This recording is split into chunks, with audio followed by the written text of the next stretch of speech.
Howdy folks, Doc here with Last Best Tool. And there's a type of tool known as a chisel knife. And basically it's like a conventional knife in terms of the handle, but then it's got more of a razor sharp chisel end. Let's take a look at three of them. They're fairly unique in terms of the outdoor space, but they're pretty common in kind of the carpentry, woodworking, shop space. The three I've got here are the Bahco, which I believe this one is made in Taiwan. It's got the longest of the blades, the thickest of the blades. This is the Hultafors. It's the least expensive, and it has a, like the Bahco, kind of a conventional knife blade. You can see that it's a V shape, it's a Scandi grind or kind of a combination flat grind. It's actually just takes a point on the blade and then just grinds to the very edge. In contrast, here is the Mora Knife, chisel knife, and this one's a true chisel design. As you can see, it's only sharpened on one side, so everything goes to one edge versus the V shape of the others. So some people really like the chisel for the chisel abilities, compared to, say, a knife that actually has a variable edge. And what that means is if you're trying to slide it across a surface, as you tilt this, you may disengage the edge. Whereas the chisel knife, you're always engaging the edge. A couple of other things about these. They're sort of a cleaver knife genre. I've done a video on these things, and generally the way these are designed, you actually can do some slicing with them. You see that?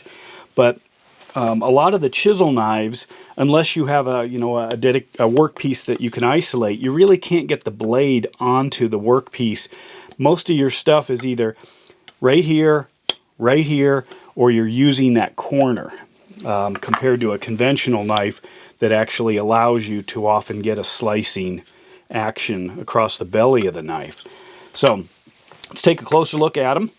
The Mora Knife, as many of you know, is from the Mora Knife company. It's a Swedish company. They use both stainless steel and high carbon steel. Very inexpensive, very affordable for the quality, and they have got truly a cult following. Mora likes to explore all kinds of different blade shapes. They make knives from about $10 on up to about, I don't know what the most is, probably $60, $70, maybe more now. But what you've got is a good, solid, high-performing, quality steel knife for not much money. This one was under 20 bucks. I think it was about $18. And this is, again, the only true chisel point of the three I have here. The least expensive was this Hultafors, and Hultafors makes all kinds of carpentry equipment. They make an entire series of utility knives of different blades. This is just their chisel knife. This handle is very reminiscent of like a professional chef's knife, completely devoid of features, so you can sanitize it. Solid plastic, compared to a knife that has indentations, a rubber coating, things like that. So this one, they probably just repurposed it from another utility knife or another knife line they have. Hultafors makes excellent axes and hatchets, striking tools, prying tools. The last one is this Bahco. You all know Bahco. This particular one has the longest blade of the three, and the thickest blade of the three. So this one's also the most expensive, coming in at like a whopping $22, $23, something like that. And apparently you can strike on both of these two without worry. This one, I couldn't find anything. They mentioned people do it, but this apparently has some special connection, although when I use a magnet, most of these are only showing the tang comes up, at least a strong amount of metal, up to about this point. Same here, just up to about there. Plenty strong for most things we do. Now, why do you want one of these? Well, you can easily use it for kind of some carpentry finish work, not super fancy like chair making, but more like door hinges is a common way people use it. where you'd use a hammer, you'd slice out a section here to match the width of the hinge, or the length of the hinge, chop down, and then use this to pry it out. It also is a real handy tool out in the backcountry, and one of the reasons that people like them for the backcountry or for bushcrafting is because they have a really nice bushcrafting knife. This is more of a survival knife here. This is a bushcraft knife here. Both these sell for $250 or more a piece. This is a Benchmade, this is a Falcon even. But if you have such a precision object with just an amazing blade, about the last thing you want to do is use it for brute force trauma, you know, beating to death a chunk of wood. And that's where something like these chisel knives come in. They're also great for carving, for whittling, for just general processing, fire starting. But if you wanted to use one of these to let me close up some of these blades here. If you wanted to use this for batoning, which is a common use of a knife in the outdoors, basically you'd place it on, you know, your piece of wood, and then grab another piece of wood. In this case, I'll use a hammer, and then start pounding till it gets started. Then move over to the edge, and you can slowly work your way down, or depending on what's at the bottom, if hopefully it's another piece of wood, you can give it a big whack out here and slice through it.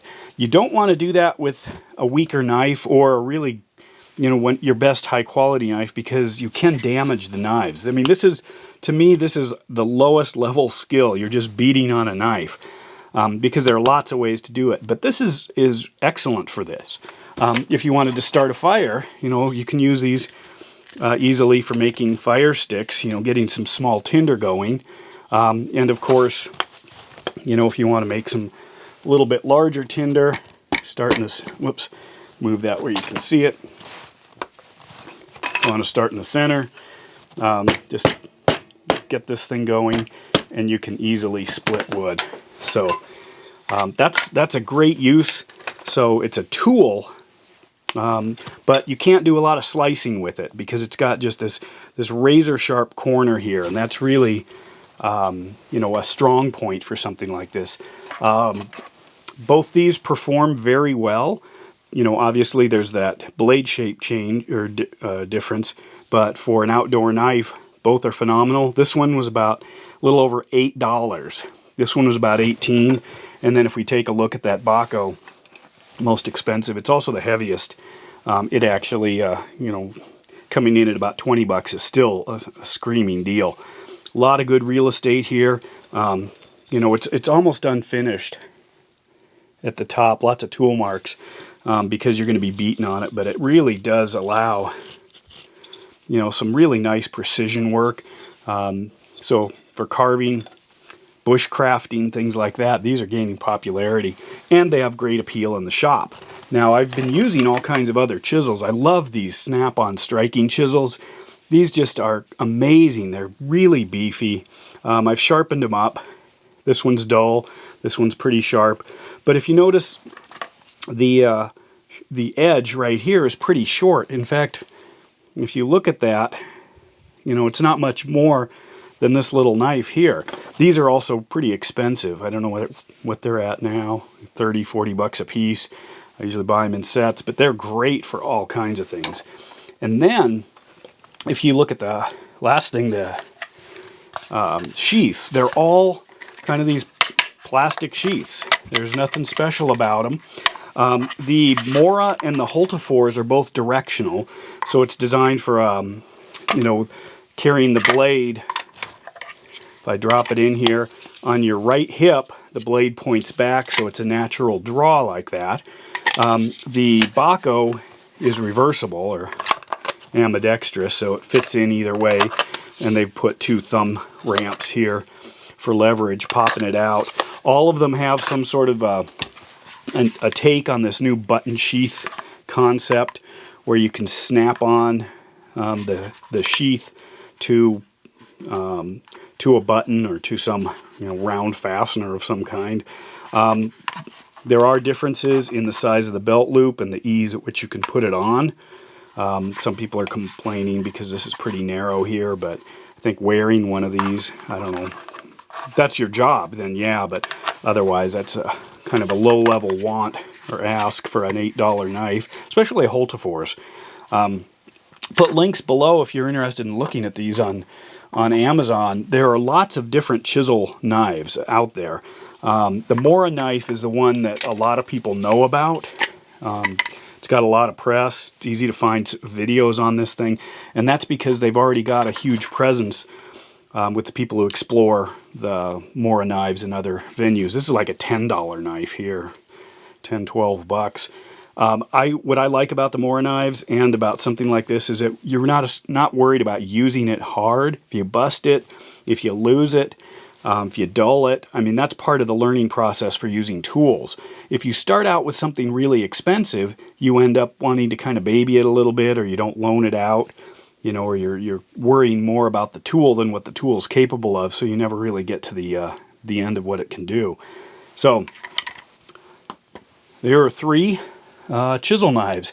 Something to consider if you want to explore the edges of the kind of the tool space between outdoors, camping, bushcrafting, and the wood shop. And with that, Doc out.